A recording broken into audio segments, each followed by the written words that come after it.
All right, guys, welcome back. So we're answering your legal questions this afternoon. Joining us virtually, we have attorney Alex Stanford. Good afternoon, Alex. Good afternoon, Taylor. Great to see you again. Great to see you as well. So today we're talking about those government actions and how are they measured legally? Yes. So this was in furtherance of our discussion last week, where we were talking about the lawsuits filed against the mask mandate, and that the district court in Baton Rouge, they upheld it. We don't know if it's going to get appealed. I expect it will.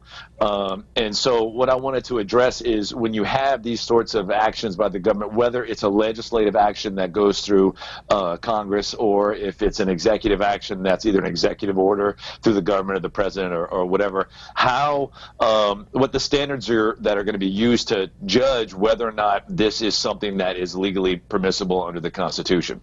So I discussed in some previous sessions, some videos where we had talked about the state has to identify a compelling state interest, and then their action has to be sort of tailored to that interest in a way that is what's called narrowly tailored. And so if we look at the way the coronavirus shutdowns have been orchestrated since the beginning, basically, the first thing was the stay-home order, where it was like, okay, all non-essential people have to stay home, work from home, you can't go anywhere.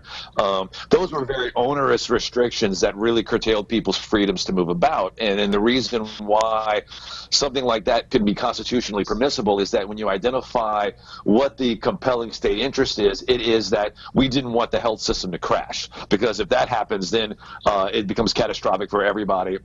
And so the idea is, you want to figure out what is the least intrusive measure that you can take to achieve that end. Okay. Obviously, if the governor had said, everybody's got to be tied to a radiator for the next 6 months, that's the only way we're going to stop this virus, that's true. That would basically guarantee social distancing and make sure that the virus doesn't spread.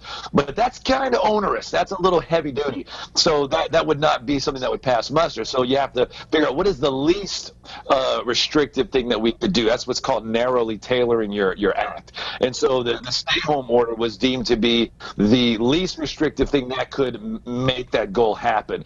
Well, the mask mandate, I think the way they were arguing it is that if you look at what Jeff Landry had to say in his 9-page opinion criticizing it, he talks about that there is a lot of arbitrariness in the way that this mandate was implemented, with the businesses that it targeted, the way that it defines who's able to wear the mask, who doesn't have to wear the mask, and how it gets enforced. A lot of these things have these gray areas, and so the question of, is this the least restrictive thing that we could do to achieve this compelling state interest, is now a new question entirely, because Jeff Landry raised questions about, well, are we at risk of having our health system crash? If we're not, then all of a sudden that changes the game entirely, and it might not be permissible to even put these restrictions in place, even if they're not that bad, because the state interest isn't strong enough. Because if you think about it, the flu is bad.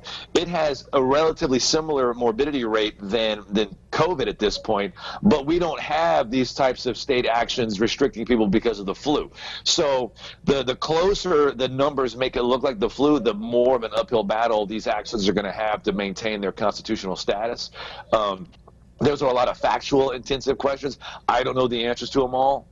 But it looks like the way it was argued in Baton Rouge was that they just didn't think that the governor had that authority, which was a bad argument, because under emergency powers, the executive branch is expanded with new powers. And so the question really is, are those powers being implemented in a narrowly tailored way to achieve a compelling state interest without intruding on freedoms more than it absolutely has to? And I did not see that issue really being raised. So I hope that kind of answers your question. It does. Alex, thank you so much. You always explain things wonderfully for us.